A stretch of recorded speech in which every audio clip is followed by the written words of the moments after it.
During the Viking Age, on top of a mountain, a large giant is happily playing with his young son, who is a troll.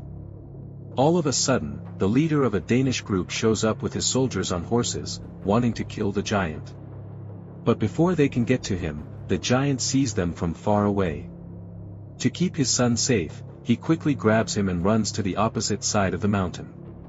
But the leader and his soldiers circle around him. The giant hides his son on the mountainside and tries to frighten the soldiers away rather than fighting them, wishing they will leave. But they refuse to go away. They shoot him with arrows, spears, and burning sticks. The giant loses his footing and falls down the mountain, dying right away. From where he is hiding, the small troll quietly watches everything. After that, the leader walks to the mountain's edge and takes off his helmet. Looking down, he sees the young troll. For a short time, he thinks about killing him too. But because he is only a baby, he chooses to let him live. Without telling his soldiers about this, he turns and walks away. The small troll then goes down the mountain close to the ocean. He discovers his father's dead body. He tries to pull it away from the birds that eat dead things, but it is too heavy for him. In the end, he uses a blade to cut the body into smaller parts and moves the pieces to a cave. There he stores the pieces and starts living in the cave by himself. Many years go by and the troll becomes an adult. But each day when he looks at his father's cut-off head, he weeps with sadness and thinks about him. At the same time, in the group of the Danish Vikings, a holy man does a religious event for the opening of a new drinking place. He tells the leader that the drinking place is now complete. On the other side, the troll who has been waiting all these years to get revenge for his father at last comes out from his cave. That evening, while some Viking fighters are celebrating inside the drinking place, the troll shows up. He kills the guard standing outside, smashing his head, and then goes into the drinking place. Inside, he violently kills all the Vikings. The following morning, the leader comes to the drinking place with his soldiers. The sight horrifies him. The bodies of the Viking fighters who stayed the night there are lying everywhere. They have all been violently killed. The leader asks his second-in-command where he was when this took place. The second-in-command answers that he was in the town and that some young soldiers remained there after drinking, but he does not know who murdered them so brutally. Oddly, no woman or old person was hurt. Hearing this, the leader gets worried.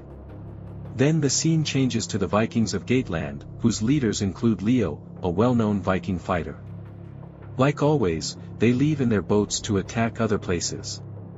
But during the trip, the freezing weather makes them stop close to Denmark. That evening, the Danish leader goes to the mountain with his guard and yells, daring the troll to fight. But when he moves forward, the troll suddenly comes from behind and hits the guard in the head, killing him right away. From far away, the leader sees this and runs at him with his blade. But before he can get to him, the troll runs away. The leader cannot figure out why the troll never battles him face to face, only killing his guards before running away each time. The next morning, the whole group gathers at the place where the murders happened. The leader's wife tells him that many Viking soldiers have been murdered and asks what will happen to their wives now. If this keeps going, soon there will only be wives without husbands left in the town. The leader has no reply or answer. Feeling embarrassed, he stays quiet. After that, his wife goes to visit Lena, a woman who lives by herself outside the town on the mountain. She asks if Lena can see death before it comes, and asks if her husband will die in the same manner. Lena answers that everyone forced her out of the community, saying she was bad, and now they come to her asking for help. The leader's wife says that what happened to Lena was not her doing. Lena responds that it does not matter anymore. As for her husband, he will not die by the troll's actions. After hearing this, the leader's wife goes back home quietly. In the meantime, the Vikings of Geatland, with Leo leading them, move forward with their boat and get off near the area where the Danish group lives. When a Danish soldier sees them, he tells them that this land also belongs to the Vikings. If they came to attack, they need to leave right now. Leo tells them who he is as the well-known Viking fighter. During the trip, He says that he only wants to rest there for a few days and has no plans to attack. The soldier says they have heard much about him and will bring him to meet their leader. So, Leo and his soldiers meet the leader, who is happy to see him and says that the last time he saw his father, Leo was still a boy. Now he has become a great fighter. Leo nods to show he understands. That evening, the leader holds a feast in the drinking place for Leo and his soldiers. The leader's wife personally brings the drinks. During the feast, Leo asks why there are so many wives without husbands there and so few soldiers. The leader tells him about the troll's nighttime killings.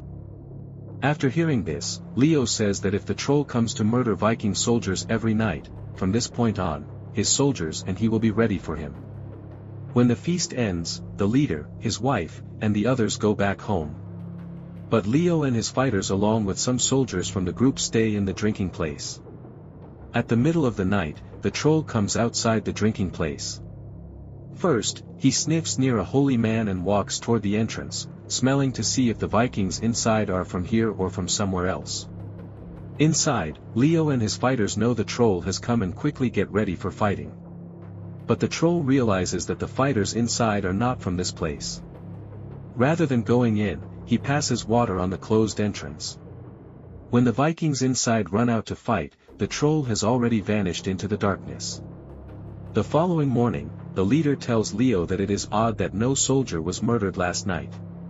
Leo responds that yes, the troll came to the entrance, but rather than fighting, he passed water and left.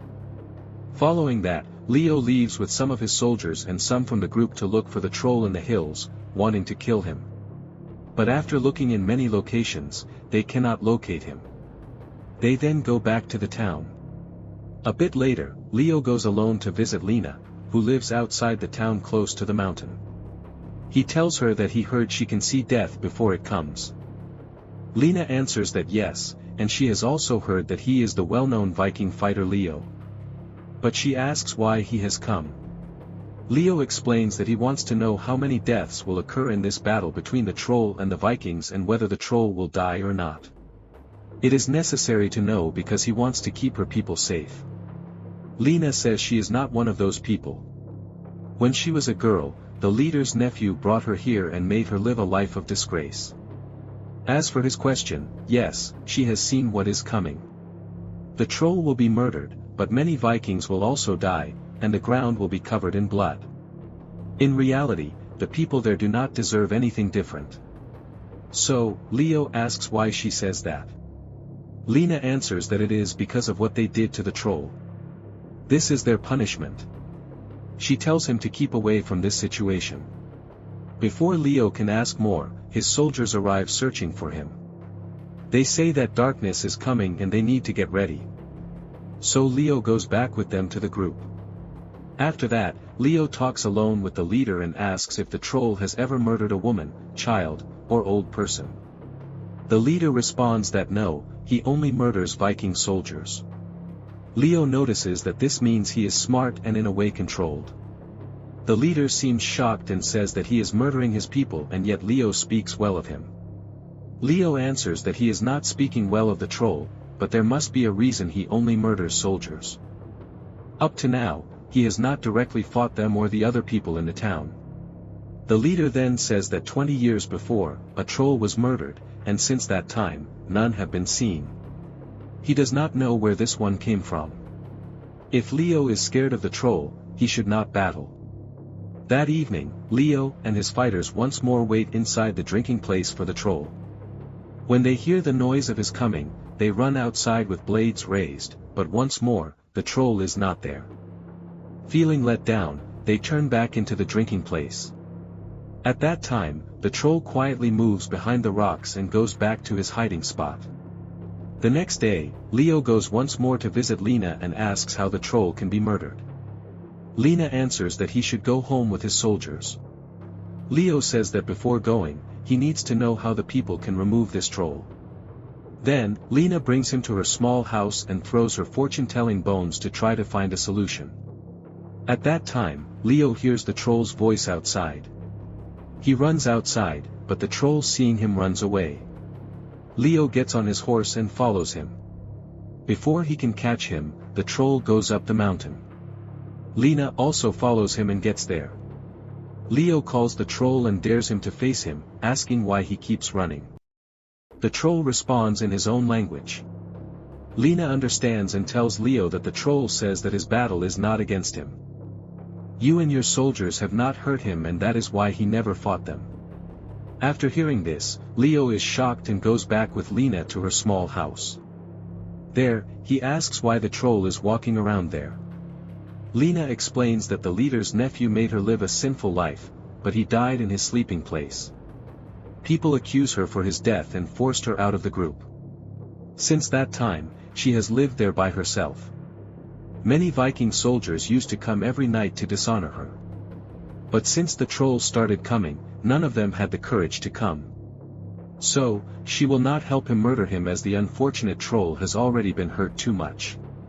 After hearing this, Leo goes back to the leader and tells him that through Lena, he talked with the troll. The troll told him that the Vikings treated him very badly, and that is why he is getting revenge. The leader seems upset and says that he will talk to Leo about this at another time.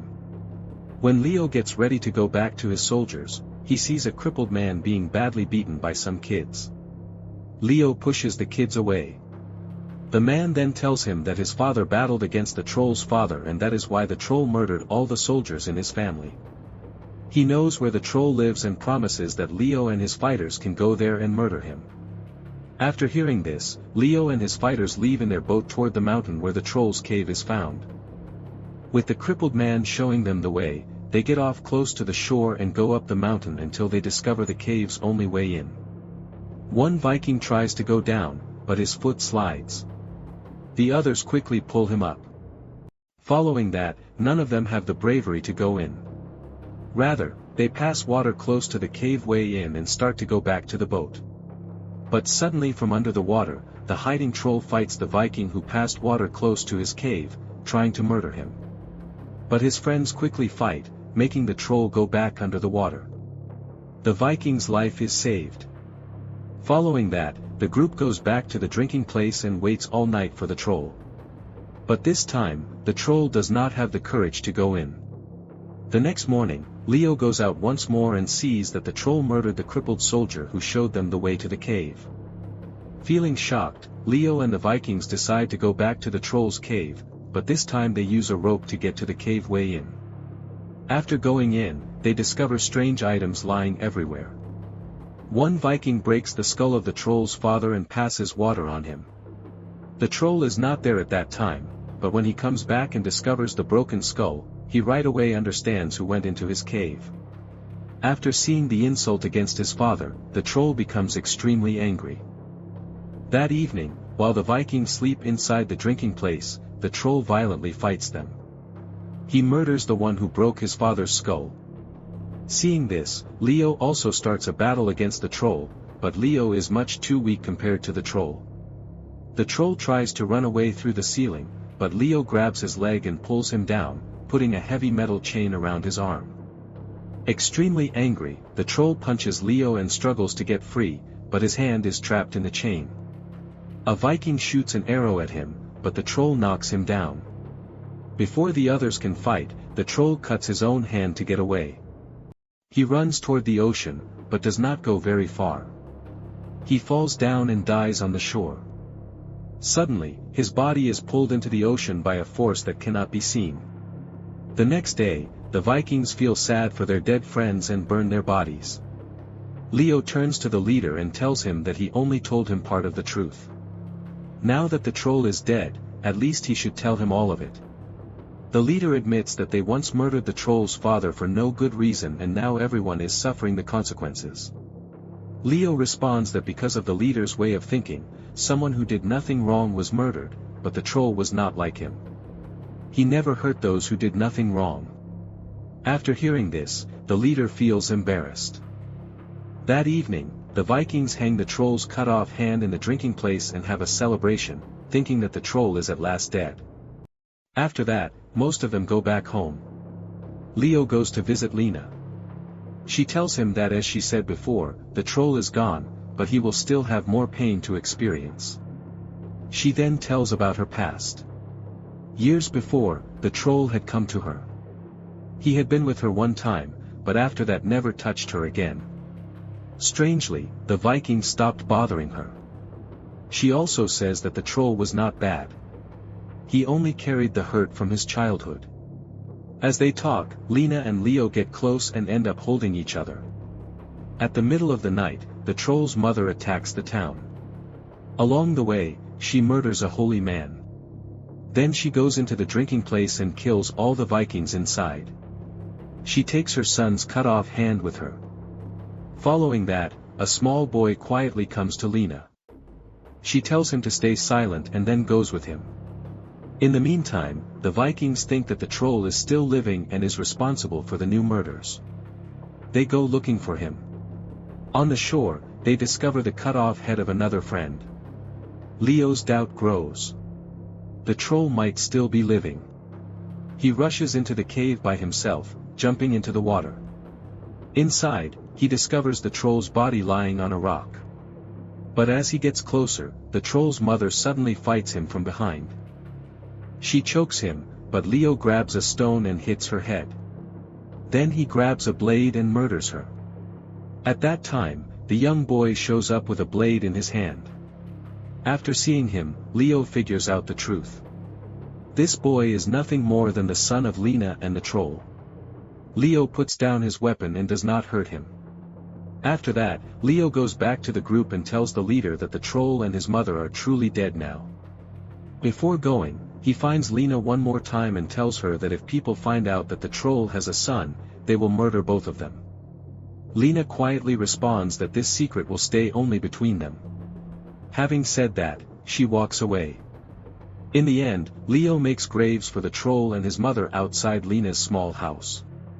But from far away, the troll's son watches everything with tears in his eyes. Then Leo goes away with his soldiers, going back to Geatland, and this way the film ends.